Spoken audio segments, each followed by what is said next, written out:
All right, here with Panos from the WeatherXM team, and we're going to be going over the reward allocations that are coming out, that are updates to the ones that have been going on. Panos, thanks for, so much for coming on, man.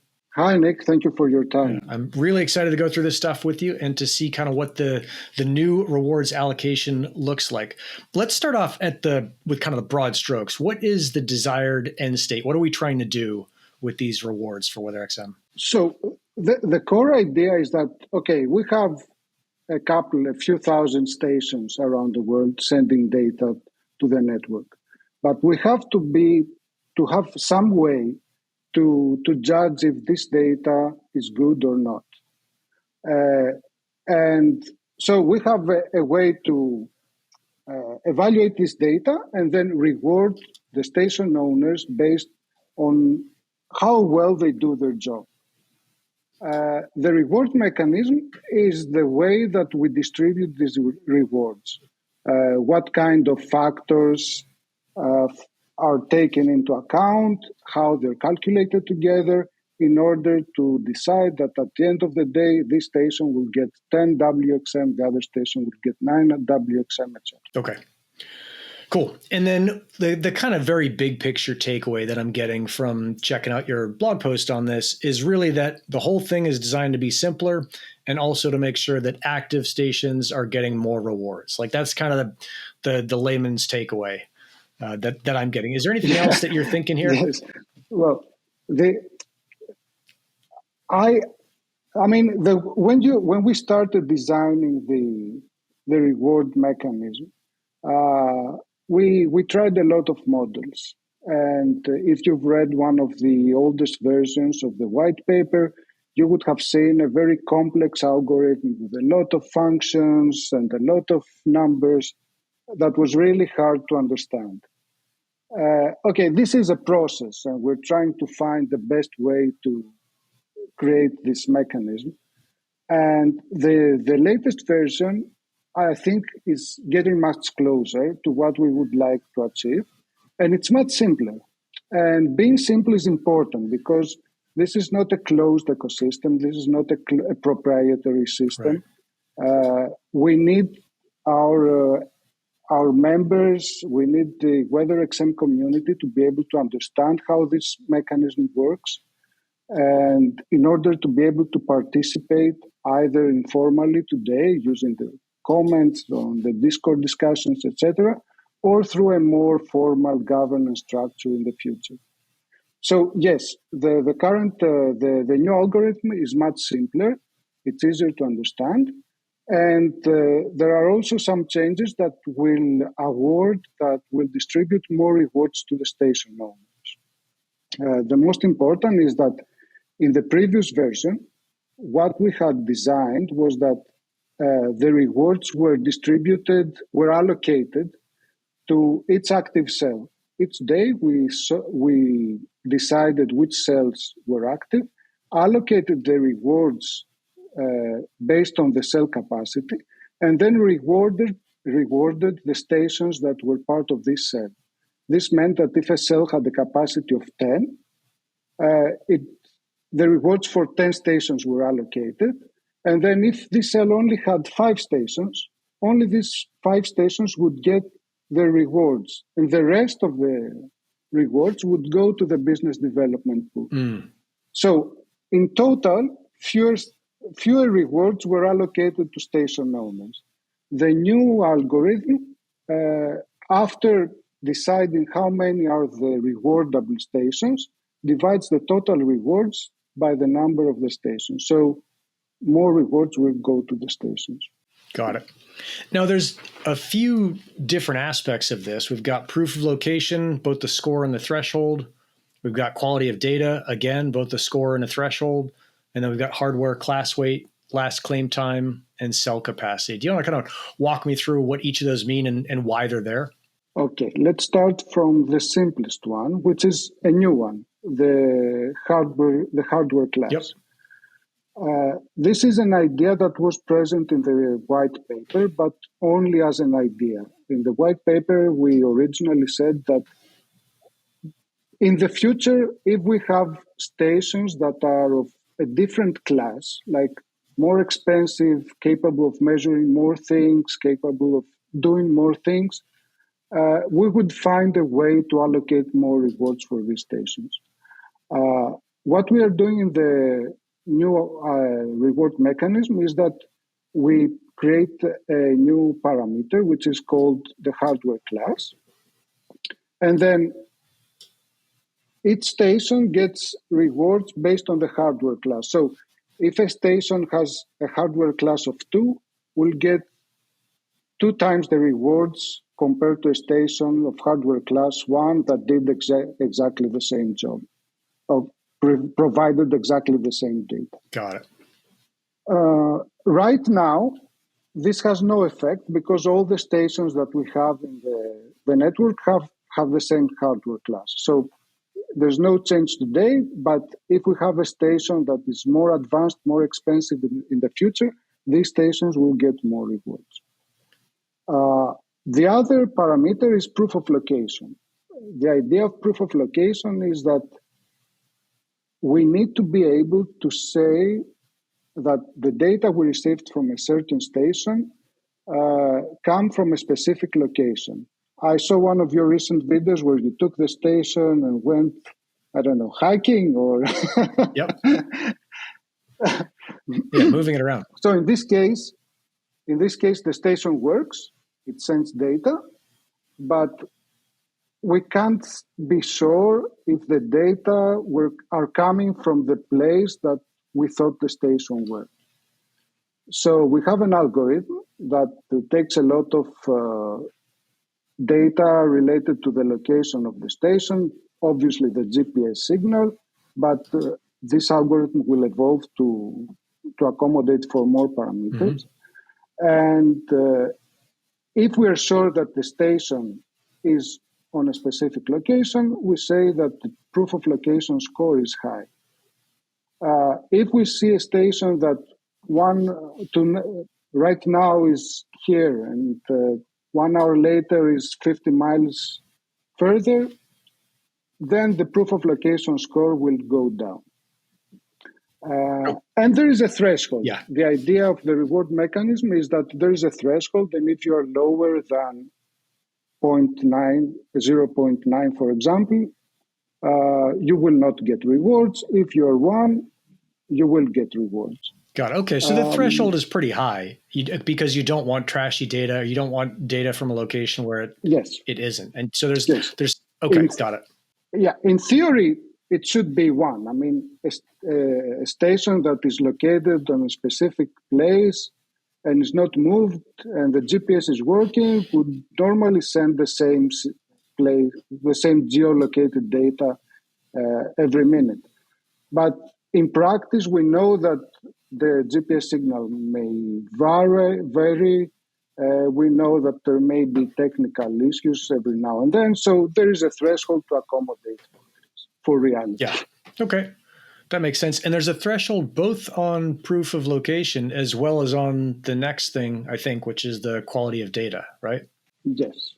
The quality of data is an algorithm that measures the quality of the data, obviously. So the idea is that, okay, your station sends some measurements that say that the temperature is 30 degrees Celsius.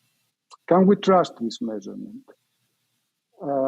We have various ways of comparing this measurement to previous measurements, to other parameters, to the rest of the measurements that the station sends.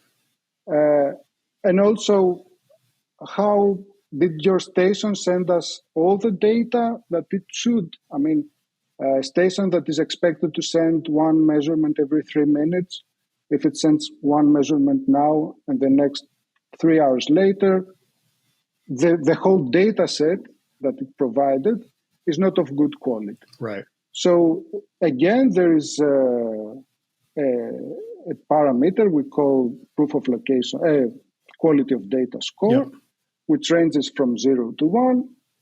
And there is a threshold below which stations will not get rewards. I mean, I would have to say that these thresholds are applied daily. So maybe for one day you have a connectivity problem, you didn't send data, you will not get rewards, but the next day, if the connectivity problem is resolved, you will get your rewards normal as usual. Got it. So it seems pretty darn fair. And obviously over time it's going to improve, but you guys have been testing it. You're pretty happy with it. I know when I've talked to the team internally, they're like, hey, this thing's pretty awesome. It is awesome. And we're very excited, but it's also something that we have a lot of plans to evolve in the future and make it much smarter, much better. It will evolve. Cool. And this is also something important for the demand side of the business, which is to make sure that the customers who are buying the data feel comfortable knowing that the data is good and it's not data that's missing some important parts or is skewed. Obviously, the reason that the WeatherXM network collects data is to sell them or provide them to other organizations, and we have to be able to tell them that this data is reliable or how much reliable it is. Yeah, and that's a pretty special thing. So that's cool to see. All right, we got two more things in the equation: last claim time and cell capacity. How do those factor in? Yes. So the last claim time is associated with the proof of location we mentioned earlier. The idea is that, we said that we don't want stations to be moved, but in practice, you may move to a new location and you want to take your station with you, or someone may sell their station to someone else. So the new buyer, the new owner will put it in another place. And this is a relocation. When this change of ownership takes place, the station owner will have to claim the station. And so we say that when there is a relocation, the proof of location score goes to 0 for 7 days. This also allows us to establish a baseline, to recalculate the data of the station, to see the quality of data, how it works. And after 7 days, the rewards start coming again. So, yes, so this last claim time is actually the last time that the station changed owner or was relocated. Got it. So it's one of two things. For most station owners, this is the time they installed their station at their home, for example. Got it. Okay.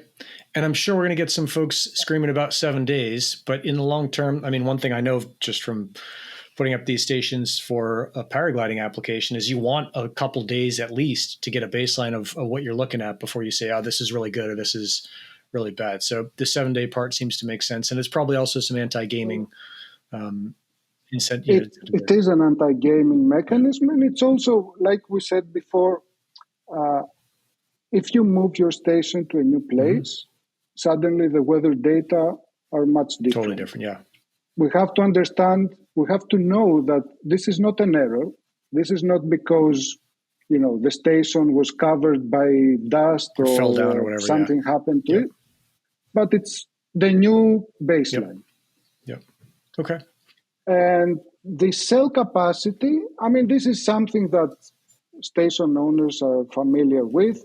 We have divided the whole surface of the Earth in cells, hexagonal cells, and based on the studies from our meteorological team, we have identified how many stations are needed per specific cell, to provide the reliable data. Yep.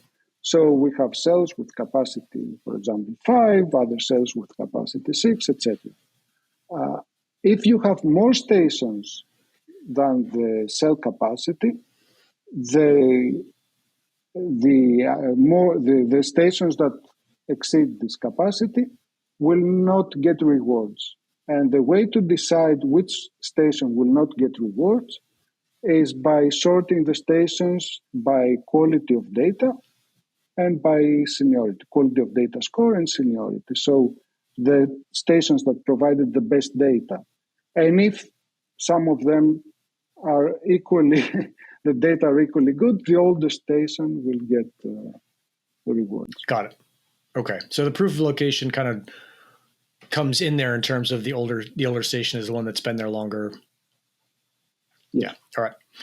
Cool. And making sure it's in the right place. Okay. We got 3 more things. Exclusion. There's some kind of geeky math stuff, calculating total weight and rewards, the equation itself. But let's just talk about the exclusions for this one, and we'll put up the equation for people to look at it. What gets excluded out of this? We have already talked about them. We exclude stations that are below a certain threshold, that they don't have a wallet associated with them, in which case we can't give them rewards. And stations that are excessive in a particular cell. So if a cell has a capacity of 10 and there are level stations, the least